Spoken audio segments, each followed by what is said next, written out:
Simula si Jessica Sanchez nagwagi sa AGT Finals. Munang bahagi isang malakas na palakpakan and ang standing ovation na yumanig sa entablado. Ang gabi ay nagsimula hindi sa katahimikan kundi sa isang malakas na palakpakan na tila nagpataas sa bubong ng auditorium mula sa harapang hilera sheets hanggang anong sa pinakamataas na upuan sa balkonahe.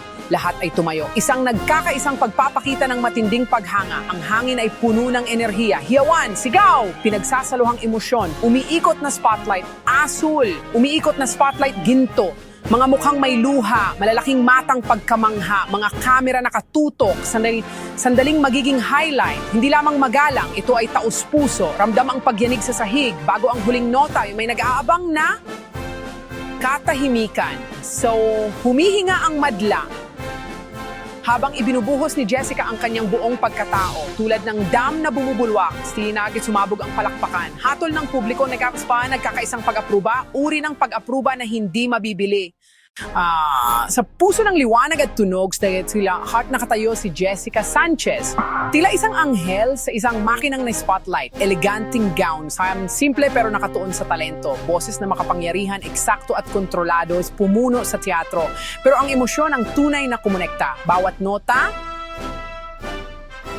may kwento-wasen sa story, bawat liriko, may paniniwalang tumatagos, hindi lang humanga sa teknik, naantig at nagalaw. Sa huli, napilitang tumayo bilang paggalang, entablado, obra maestra, bulaklak at kumikinang na ilaw, sumusuporta sa sining.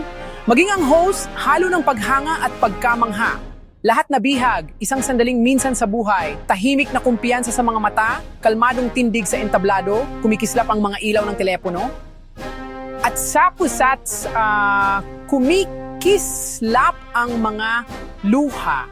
Walang kamali-mali, malinaw bawat salita at melodiya. Emosyon sa mukha, sa tindig, sa bawat galaw, sa presensya mismong nangingibabaw. Ngiting dalisay, kagalakan at malalim na pasasalamat.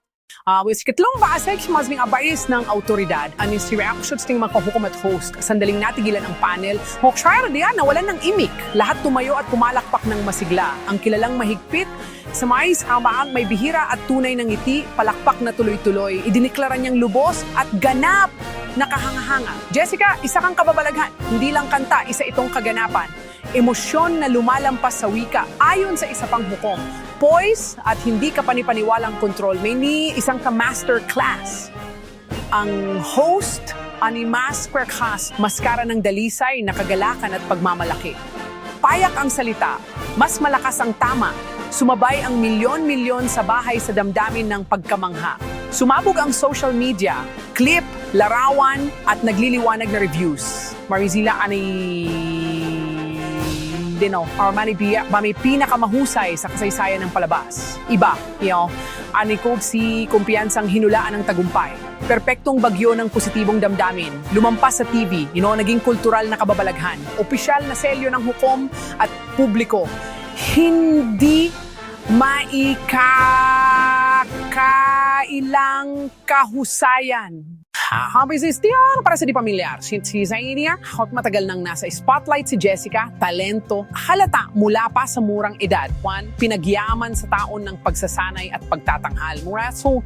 Simula Chula Vista, California, ay Chula Vista may dugong Filipino at Mexican. Kumanta kasabay halos ng pagsasalita. Mobilis na nakilala sa komunidad, sumikat sa American Idol, siglingguhang kahusayan sa boses, bilang 16 anyos, poise na pang-pro, nagtapos bilang runner-up sa pinapanood na season, na-establish bilang vocal powerhouse, pandaigdigang fanbase, lalo na sa Asia. Pagbabalik sa AGT, muling pagpapakilala ng umunlad na talento, kakaibang timbre at malalim na emosyon sa bawat nota. Hindi lang kumakanta, ginagampanan ang kanta. Power ballad man o banayad na piyesa. Hitar hay si anzerki kang fis paggang bang totoo superpower na nag-uugnay ng pangmatagalan. Ang standing ovation sa AGT Finals, hindi its muay, Kobil, Ace, Kulti, Squashes, Ray, Talks, Faram, din higit sa panaandali ang drama. May kibigat na implikasyon sa karera ni Jessica and sa komplikadong industriya para Ganitong endorso ay ginto, malakas, natural, malawakang ipinapalabas, patunay ng mainstream na apela at kakayahang bumighani. Pagpapatunay mula sa publiko at personalidad sa industriya, nagbubukas ng pinto. Record label, booking agent, brand partner, AGT. Napakalaking platform na may milyon-milyong manunood. Ang finals, rurok ng exposure. Universal standing ovation, napakalaking tagumpay. Muling nasa bibig ng publiko at industriya, muling pagpapakilala, world-class na lalo pang nahubog. Sandaling maalala sa mga susunod na taon, lumampas sa boto, naging tunay na koneksyon.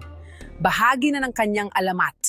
Sa likod ng perpektong gabi, isang hukbo ng profesional, vocal coach, pinapakinis ang delivery, sound engineer ay balanse sa bawat frequency, stylist at wardrobe, anyo at galaw, lighting designer, daan-daang cues, kulay at anino, camera operator, angulo at zoom, director, hinams ka, happy, ang ilang live na kuwento, manager, publicist, assistant, hawak ang pressure at detalye.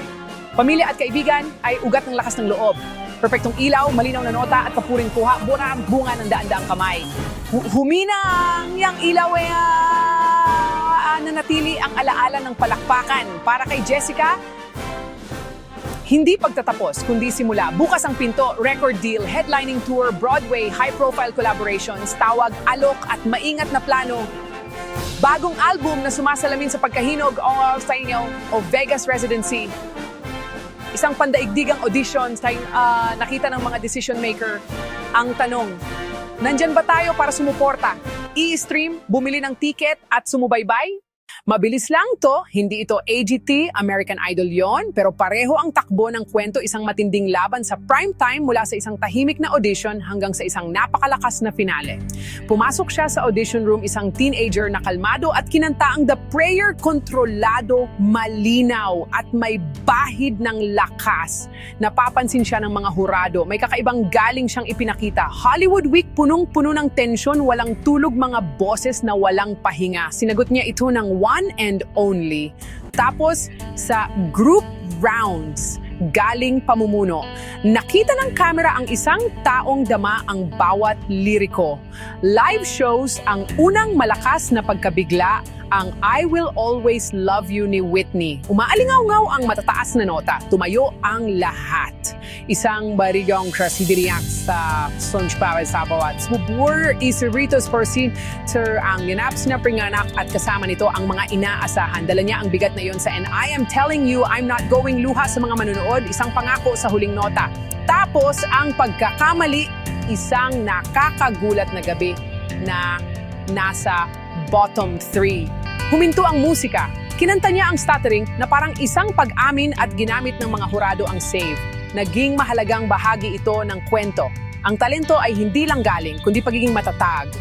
Sinagot niya bawat linggo ng may layunin, sweet dreams, simple at nakakatakot, Dance with My Father, isang panalangin na hindi mo kayang putulin. Hindi lang nanonood ang mga tagahanga, sila ay naging konektado.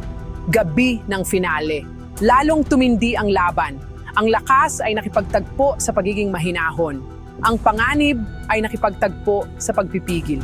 Hindi na siya nag-a-audition, siya na ang nagdidikta sa buong kwarto. Unti-unting nawala ang huling nota at kahit walang korona, malinaw na ang kwento, hindi maitatanggi ang boses, dumating na ang artista.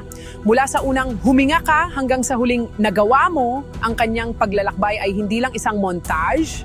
Ito ay isang mapa ng paglago, audition hanggang finale, mula sa kawalan ng katiyakan patungo sa autoridad, isang karera na nagsisimula pa lang, ikawalong bahagi hasta ang paglalakbay sa AGT mula audition hanggang finals.